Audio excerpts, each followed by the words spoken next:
ఏందేమో బాగా పెట్టుకుంటుర్రు. ఏం చెయ్యాలి వదినే? చెప్పుకుంటోటుంది చెప్పుకోకపోతుంది. అరే ఈయన గురించి నీకు తెలియదా? పోతే ఒకటే పని అత్త ఒకటే పనా? మా యారాల గురించి నీకు తెలిసిందే కదా. పొట్టిదే. అయితే మేము భూమి వాళ్ళకు కౌలుకి ఇచ్చినాం కదా, ఇక మీ అన్నకి ఏడ తిడుతుంది. ఆయన ఈడ చేసే వరకే వాళ్ళు కాబట్టి, నాకు ఇంట్లో చేసే వరకే వాళ్ళు కాబట్టి. కౌలుకి ఇచ్చిన కర్మానికి వదినే పొలం ఒడ్లు మొత్తం చెప్తారట. ఆ చిన్న కొరే బాబు లేడా, వాళ్ళు మాకు ఒడ్లు ఎక్కవేయరట. పోయినందుకు బిడ్డ నువ్వు ఏం పని చేస్తానో ఆ ఒడ్లని చెప్పుకుంటాను మీ ఆరాలు మీ మరిది ఇంకా మధురోళ్ళు. గట్లయితే ఎట్లా? ఇప్పుడు కని గీడు ఉంటుందా? ఇప్పుడు కని గీడు ఉంటే ఇట్లా చక్కగా ఉండాలి రోడ్డు. ఇక గీడ కని ఉంటే ఇక్కడ ఉన్నది అలా రోడ్డు.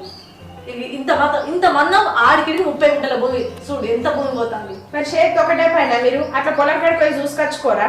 నేను ఏం చేయను బాగి మగబాయి గాడు ఆయన పోయి చూసుకోవాలి ఏ గెట్లు ఏది లెక్క ఏది కథ అని. ఇంట్లోనే